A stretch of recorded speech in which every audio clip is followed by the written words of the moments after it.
Assalamualaikum warahmatullahi wabarakatuh. Alhamdulillah, wassalatu wassalamu ala rasulillah Nabiyyina Muhammadin ibn Abdillah wa ala alihi wa sahbihi wa mawalah. La hawla wa la quwata illa billah. A'udzu billahi minasy syaithanir rajim. Bismillahirrahmanirrahim. Ya ayyuhalladzina amanu atti'ullaha wa atti'ur rasul wa ulil amri minkum. Fa in tanaza'tum fi syai'in farudduhu ila Allahi war rasul in kuntum tu'minuna billahi wal yaumil akhir. Dzalika khairu wa ahsanu ta'wila. Shadaqallahul azim. Bapak-bapak, ibu-ibu, saudara-saudara kaum mukminin, jamaah salat zuhur Masjid Taqwa Muhammadiyah karramakumullah. Kita mulai kegiatan ini dengan basmalah. Bismillahirrahmanirrahim. Ayat yang kita bacakan sebentar ini termasuk ayat yang populer di kalangan kita. Sering kita dengar dibaca orang atau sering kita baca. Adalah surat An-Nisa ayat 59. Ketika kita berbicara tentang hukum Islam, maka ayat ini termasuk di awal ditampilkan. Jamaah terhormat, karena di dalam ayat ini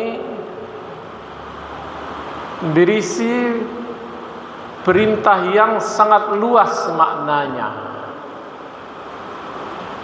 Ketika Allah Subhanahu wa taala setelah memanggil orang-orang yang beriman, lalu berfirman dengan mengatakan atiullaha, taati Allah, itu menyeluruh, yakni menundukkan diri kepada semua ketentuan Allah Subhanahu wa taala, melaksanakan apa yang diperintahkannya dan meninggalkan apa yang dilarangnya. Demikian juga dengan atiur rasul, taatilah rasul, juga menaati semua apa yang diperintahkan rasul, dicontohkan rasul, dan meninggalkan apa yang dilarang oleh rasul. Pada asalnya kedua-duanya itu meninggalkan, melaksanakan apa yang diperintah dan meninggalkan apa yang dilarang, itu tidak ada pilah-pilahnya. Yang perlu dilihat di situ apa berisi, apa ada perintah, ya berarti perlu kita laksanakan.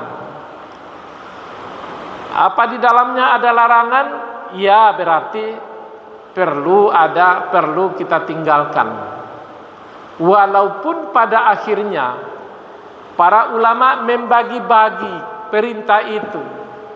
Perintah itu ada yang mesti dilaksanakan dan ada yang tidak mesti dilaksanakan. Larangan itu ada yang mesti ditinggalkan dan ada yang tidak mesti ditinggalkan. Dari situlah muncul istilah-istilah hukum Islam. Ketika kita sebut tadi perintah ini mesti dilaksanakan berarti menghasilkan wajib. Perintah ini tidak mesti dilaksanakan, menghasilkan sunat. Larangan ini mesti ditinggalkan, menghasilkan haram. Larangan ini tidak mesti ditinggalkan, menghasilkan makruh. Jamaah yang terhormat, pada kesempatan ini saya sedikit mengajak kita menelisik apa yang diistilahkan dengan sunat tadi. Mungkin yang lainnya nanti pada kesempatan lain kita lanjutkan. Sunat biasanya dalam definisi lama, mulai dari abad ke-5 Hijriyah dahulu, di situ munculnya definisi sunat. Di waktu Nabi belum ada istilah definisi sunat. Di zaman sahabat belum ada istilah definisi sunat. Di zaman tabi'in belum juga. Di zaman tabi'in disitulah adanya definisi sunat. Di situ ada definisi wajib, definisi makruh, definisi haram, definisi mubah, yang kita istilahkan dengan hukum syara' yang 5 itu. Tiba pada definisi sunat, yang kita ketahui dan kita hafal adalah ma yusabu ala fi'lihi wa la yu'aqabu ala tarkihi. Perintah yang diberi pahala orang yang mengerjakannya dan tidak disiksa orang yang meninggalkannya. Itulah definisi sunat mulai dari abad yang keempat sampai hari ini. Belum bergeser lagi definisi sunat itu. Kecuali saya melihat sebenarnya perlu ada penajaman di situ, bahwa sesungguhnya perbuatan sunat itu, demikian juga hukum-hukum yang lain, seharusnya tidak tertumpu pada dosa dan pahala saja, atau tertumpu pada pahala dan dosa saja. Sunat dilaksanakan berpahala, ditinggalkan tidak berdosa, berarti bisa saja itu jadikan helah untuk tidak melaksanakan sesuatu itu.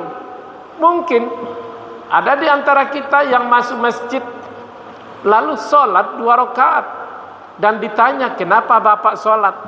Ini kan sholat tahiyatul masjid, hukumnya sunat, berpahala kalau dikerjakan. Sebaliknya ada di antara kita yang tidak sholat sunat, lalu ditanya, kenapa bapak tidak sholat sunat? Maka dijawabnya sama dengan yang tadi, ini kan sunat, tidak apa-apa kalau tidak dikerjakan. Pada akhirnya merugilah kita kaum mukminin, tidak mentaati Allah dan Rasulnya secara utuh. Sehingga kalau kita lihat dalam contoh ayat lain, umpamanya tentang istilah tahajud, wa minal laili fatahajjad bihi nafilatan lak asa ayyab'asaka rabbuka maqaman mahmuda. Di bagian malam itu bangunlah, fatahajjad bihi, bangunlah. Untuk apa bangun? Nafilah, untuk melaksanakan amal-amal tambahan yang diistilahkan dengan amal-amal sunnat. Asa ayyab'asaka rabbuka maqaman mahmuda. Targetnya adalah agar kita dinaikkan Allah ke makam yang terpuji. Kita jadi terpuji. Berarti sunat itu, melaksanakan sunat itu menghasilkan terpuji. Kalau kita hubungkan dengan hadis yang berkenaan dengan salat 2 rakaat sebelum salat subuh, rakaatul fajri khairum minad dunya wa ma fiha. Melaksanakan salat 2 rakaat menjelang salat subuh itu lebih baik dari apa saja yang ada di bumi dan semua yang ada di dalamnya, lebih baik. Betapa untungnya melaksanakan amalan sunat itu. Makanya catatan kita bahwa kalau selama ini kita definisikan sunat itu dengan berpahala orang yang mengerjakannya, tidak disiksa orang yang meninggalkannya, harus diluruskan dengan berpahala dan dapat pujian orang yang mengerjakannya, dan tidak berdosa tetapi dapat celaan orang yang meninggalkannya. Makanya jangan kita pandang enteng kepada amalan sunat, dan sesungguhnya penilaian kepada seseorang itu bukan karena amal wajibnya, tetapi sebanyak apa dia melaksanakan amal-amal sunat. Subhanakallahumma bihamdik, asyhadu an la ilaha illa anta, astaghfiruka wa atubu ilaik. Banyak maaf. Assalamualaikum warahmatullahi wabarakatuh.